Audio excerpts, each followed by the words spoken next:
Next up, we have opening from the God's Eater Burst soundtrack. Once again, everybody, this is a Basterd's LFA, a layman-friendly analysis. I am a professionally trained musician, a composer, and my objective here is to analyze things and explain things in a way that you don't have to be one to understand what is happening here musically. So if you're watching this, especially in the video archive, in the YouTube video, whatever you want to call it, make sure you subscribe to the channel, like the video, share the video, leave a comment, turn on notifications, all that good stuff. We recently just got monetized on YouTube, so consider dropping one of the memberships for that good stuff. And yeah, consider that this is recorded live on stream. This is my first time hearing this track, so I will be pausing a lot, as I will be pointing things out as I hear them, as well as this is recorded in a single take, and I might stumble upon my words, especially right now that I messed up my left shoulder, and the pain might distract me here and there. I'm getting it checked tomorrow, by the way. I'm getting it checked tomorrow, so we'll be good. We'll be good. We'll be good. So, let's do this. Opening from the God's Eater Burst. Let's see.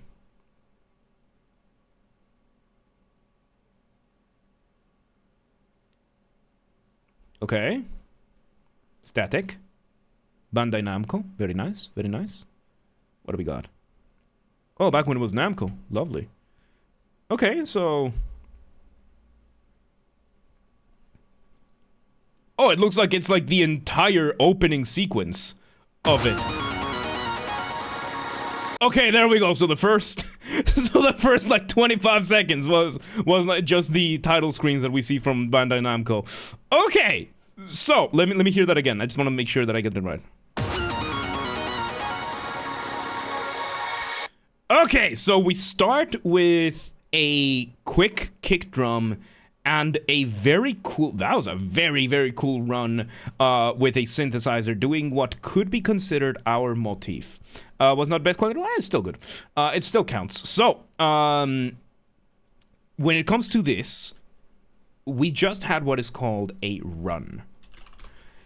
A run is kind of a colloquial term. Again, a colloquial term means there technically isn't an academic official term for this kind of stuff. It's just a term that people use. And most popular type of run is a vocal run. It just means a singer is doing a scale very, very fast. In this case, this run is just playing this really cool motif fairly fast, right? And, of course, we have the motif. Our smallest version of the musical idea, the seed from which everything else will happen. Very, very cool shape that we had, like going downward, but in steps.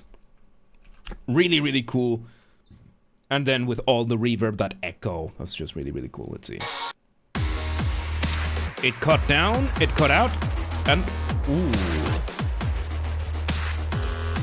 Okay, so this sounds like some pretty early, good old, yes, it's from 2010. So this is some earlier dubstep, back when it was still somewhat simpler than what we have today. Really good though. We walk in, we have the drum beat, we have the bass synth, I guess, would be giving us the bass line. And one of the things that dubstep used that was extremely, extremely effective is the use, particularly of triplets. When it comes to music, we have melody, we have harmony, we have rhythm. So when it comes to rhythm, you can have what is called triplets. Again, let's revisit the concept. For this, we have to step back a little bit. Let's revisit the concept of the time signature. Time signature, of course, two numbers, one on top, one on the bottom. Top number is the number of notes in a measure. Bottom number, the type of notes. In English, it's super easy to keep track of this. Whole notes is 1, half notes is 2, quarter notes is 4, eighth notes is 8, so on and so forth. So in 4/4, you are having 4 quarter notes per measure. Measure is just the small subdivision of time, right? And in this case, if you're going to add triplets, you can do these in several different ways. So a 4/4 measure, you're just counting from 1 to 4 on each of the expected beats. So each quarter note would be a number, 1 to 4. 1, 2, 3, 4. 1, 2, 3, 4. And each quarter note is made of 2 eighth notes. So if we were to count that, the in-between we would count as and. So 1 and 2 and 3 and 4 and 1 and 2 and 3 and 4. That's how it sounds when you're doing the straight notes as we're doing this. So 4/4 is going to be 8 eighth notes. However, if we decide to include a triplet means you are putting 3 where there usually would be 2.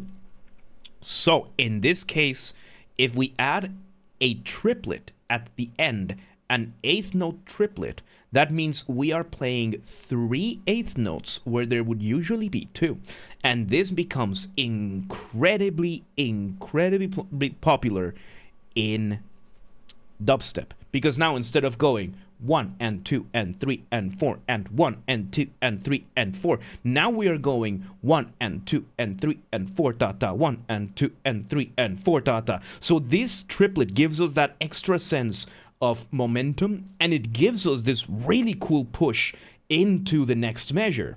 And that is something that dubstep is particularly popular for. It's not Baby Oil. So you can hear those triplets there. Oh, and we have a vocal line. Nice. Oh, it's pretty cool. I always point this out, but I love how electronic music just has this sense, really cool sense of, you can just cut the track in itself. Like, you can just interrupt the track, and that's it. You can just do that, and it works. And of course, we have that those extra filters on the vocalists' things. Yeah, Skrillex was one of the first dubstep artists to really bring out this kind of thing. Yeah.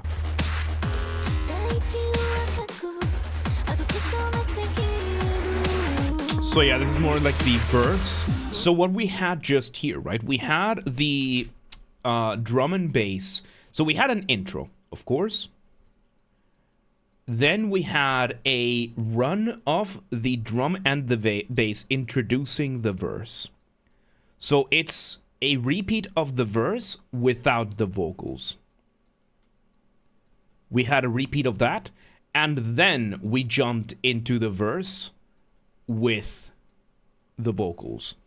It's a very, very common strategy to use, let's say, a very common way to structuring things to keep track of things. An anime manga adaptation. It looks like a game that would have had an anime adaptation, yeah. Or the other way around. So, second verse or pre-chorus. And we're doing those, and such a cool way for electronic music to do build-ups. Because again, when you're making music, you're doing one of two things. You're building tension or you're resolving that tension. That moment in between, we call a cadence. When you're in electronic music, accelerating the build-up can be as simple as equalizing and turning on and off different filters to make things sound even more opaque and obtuse, or more clear and audible. In this case, it's more clear and audible as you are going up the scale and introducing that tension. It's just such a good tool that electronic music has. And there we have the chorus. So, for songs, so what we're having here, it's not just a track, it's not just a piece, it's a song. This is a theme song. It's an opening theme song. So what is the difference between a song and a piece or a track? So when it comes to songs and pieces, songs have lyrics. Songs have singing. A piece usually will not. When it comes to a song, you will be going through text, and the text will be divided into several parts. Part of it is going to be the verses, which is going to be more text heavy. You're going to try to focus more on going through the lyrics, or you're going to have a chorus, which is going to be more focused on the melody, and you're going to be reiterating a lot of times, or again, just focusing more on the musicality of things. You can have other things like bridges, pre-choruses, post-choruses, second verses. In opera, songs are called arias. That is the term in classical music for opera, for songs in opera. They are called arias. It is in And in operas, you can have arias and you can have recitatives. A recitative, as opposed to an aria is when you have the full song, the full orchestra's in it. A recitative is usually to go very fast through the text. Because when it comes to opera, for those of you who don't know, operas are the old school way of doing musicals. And back in the day, you only had orchestras. And there were points in the music, in the operas, that that you could have one of two ways. One, you could have the actors, singers, act out and just talk through, or you could have something more like the Mozartian approach, which would be to write a recitative.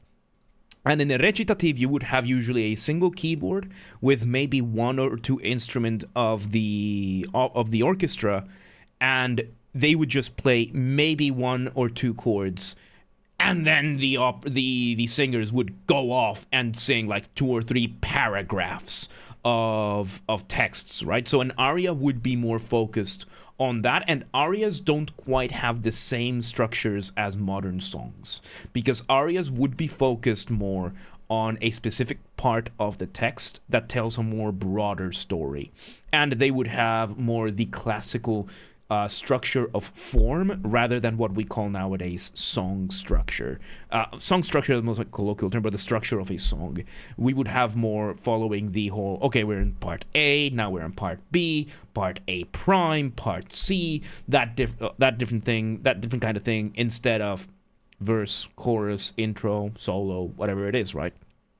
So yeah, that's the differences here. And right now we just entered the chorus, giving us this very lovely melody. So as you can hear here, we're focused more on the melodies. Wacky, welcome to the day. How you doing?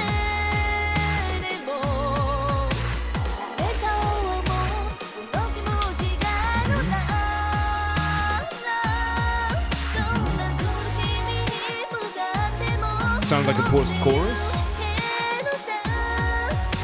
Very beautiful vocalists, by the way. Very beautiful vocals.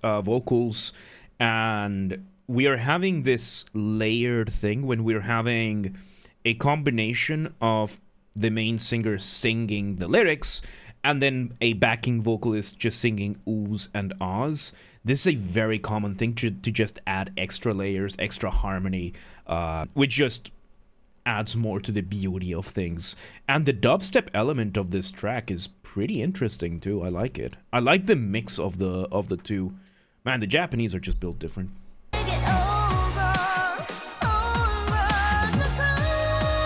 Okay, no, it's not post-chorus, just part of the chorus. And we have my good old concept. Again, colloquial term. Colloquial means there's no official term, or I'm not using it for the purposes of explaining. We went off the ramp. You want to give a solid transition. You want to make sure that your listener feels suspended up in the air, that kind of thing. Take away the drums. You take away the drums, and off the ramp you go. Welcome, Mattia. So yeah, you're similar to yesterday, yes. So yeah, this is pretty good. This is pretty good. So now we land that high note, and we bring back that very first drum set that we heard earlier. So now we're doing a variation of that first, like when we introduced the drums before the first verse. And it's a really solid drum line, really solid bass line as well. And now we're doing a variation of that with a little bit of singing here and there, doing a couple of things. There's... Alright, catch you around, Philip. Alright. And there you go. There you go. After this, it's the actual menu music. So let's leave it at that, right? Like the opening, introductory. I don't know the name of this track. I guess "Over the Clouds" by Alan Diamond. But there you go. There you go. That was the opening to God's Eater Burst. That was good. That was pretty good. That was pretty good. That was a pretty fun song. Fairly short, but then again, it's one of those intro songs. That was really good. Like I am, like again, I am not like Megumi. I am not too used to dubstep. I'm not somebody who actively listens to dubstep, but that was really, really, really good. So there you have it. Once again, everybody, this has been the Basterd's LFA, a layman-friendly analysis. I hope I have explained things in a way that you don't have to be a professionally trained musician to understand what has happened here musically. If you're watching this on the video archive, thank you for watching. Make sure you subscribe to the channel, like the video, share the video. We just got monetized, so consider becoming a member and all that good stuff. If you want to support the channel with that kind of stuff. If you want to listen to this uninterrupted, I will be linking the video in the description. And, of course, if you want to watch these streams live, links available down below to the Discord and the Twitch, which have the stream schedule tab /channel, which shows the stream starting times in your local time zone. And if you want to request a song and you're not watching on the live stream, just go to the Discord. Again, link down below. Go to the LFA requests channel and drop the YouTube link of the song that you want. Focus on video game music. Geometry Dash, that kind of stuff does count. I will still review it. And then add it to the list accordingly. So there you go. There you go. Good stuff. Good stuff. God's Eater Burst. I'd never heard of that game, but now I might look into it. Good stuff. But yeah, let's move on. Let's